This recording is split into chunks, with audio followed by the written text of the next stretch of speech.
Hi everyone, my name is Khushpreet Kaur, and in this video I am going to talk about the main natural processes that are constantly changing the physical landscape of Stanley Park. During our field trip we visited 7 main stops, and at each location we noticed different physical changes like wave erosion, sediment movement, weathering, cliff erosion and mass wasting. These processes are happening all the time and together they reshape the coastline day by day. So, in this video, I will explain the main processes we observed and how each one plays a role in changing the landscape. So, the one of the strongest forces shaping the park is wave erosion. As we walked along the seawall, we could see how waves repeatedly hit the base of these cliffs, as you can see in the picture also. Even though each wave seems small, their constant force slowly breaks down the rock, and this process creates features like notches at the bottom of the cliffs and flatty rocky areas known as wave cut platforms, which you can see clearly when the tide is low. A really good example of wave erosion is Seawash Rock.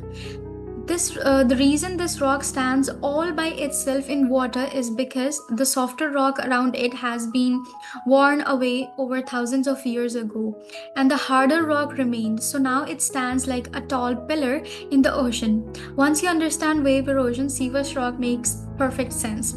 So we also saw loose rock fragments lying on the shore beneath the cliffs.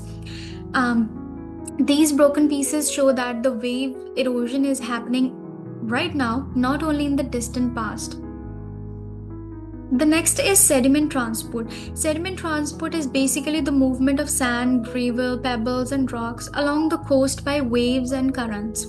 At Second Beach, we noticed fine, soft sand, and this tells us that the waves there are gentle, only able to carry the small particles. The sand comes from the land, ocean, and urban runoff. Humans have reduced the natural supply of sand here by building sea walls and retaining walls. As you can see, the difference of the second beach and the third beach. And at third beach, the sediment was very different.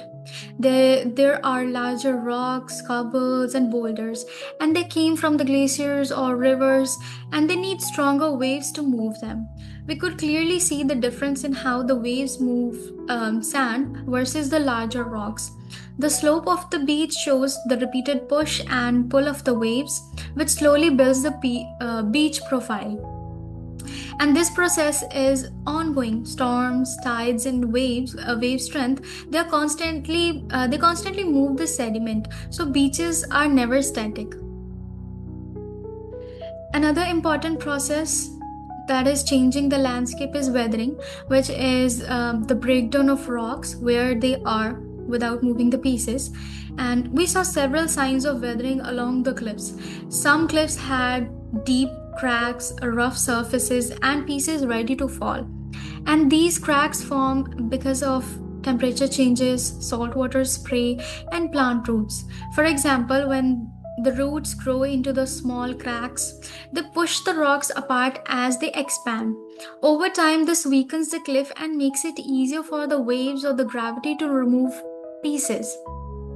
Weathering doesn't act fast, but it prepares the rocks for other forces like erosion and mass wasting. Without weathering, cliffs would not break apart as easily.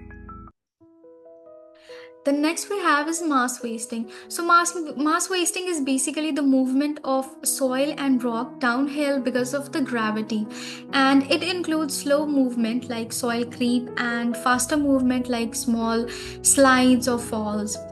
Along the seawall, we saw several signs of mass wasting. Some trees on the slopes they were leaning, which shows that the soil underneath them is slowly creeping downward. We also saw the exposed roots, they were hanging out of the cliff edges, showing that the soil around them has been removed. At the bottom of some slopes, we noticed small piles of loose soil and rocks, which is evidence that slope has been shifting. So, mass wasting often happens because waves remove the support at base of the cliff. When the bottom becomes unstable, the upper part slowly moves downward, and this process will continue shaping the slopes in the future. The next is tectonic uplift and tilting. Another process, although very slow, is tectonic uplift and tilting. So, millions of years ago, the rocks in these regions were pushed upward by tectonic forces, and many layers of rocks were tilted during that time. So, during the field trip, we saw tilted rock layers near Fusion Point and along the cliffs. These tilted layers aren't formed by modern waves, they are evidence of the ancient forces that built the landscape. This tilt also affects how waves hit the rock today. So, some layers are more exposed than others, causing uneven erosion patterns along the cliffs. Glaciers also play a huge role in forming the landscape long before Stanley Park existed.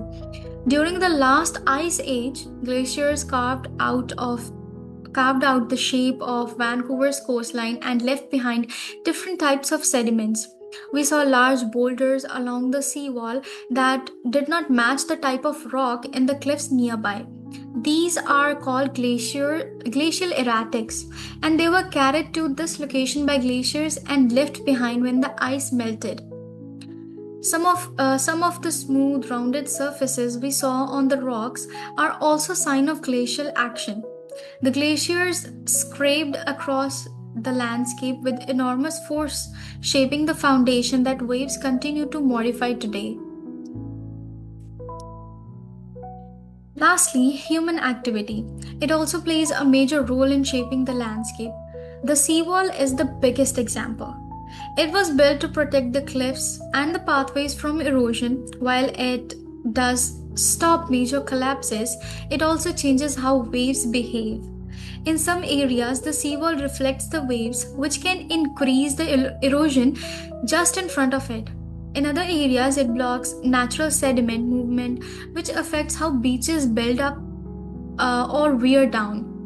So, even though the seawall protects the recreational spaces, it also changes the balance of natural processes. To conclude, the landscape of Stanley Park is shaped by a combination of natural and human forces: wave erosion, sediment transport, weathering, mass wasting, tectonic uplift, glacial history, and human activity. They all work together to create the coastline we see today. The cliffs, beaches, rock formation, and slopes, they all show the sign of these ongoing processes. Our field trip helped us see how these processes showed that landscape is not fixed, it is always changing. So understanding these changes helps us appreciate the natural history and dynamic environment of Stanley Park. Thank you for watching.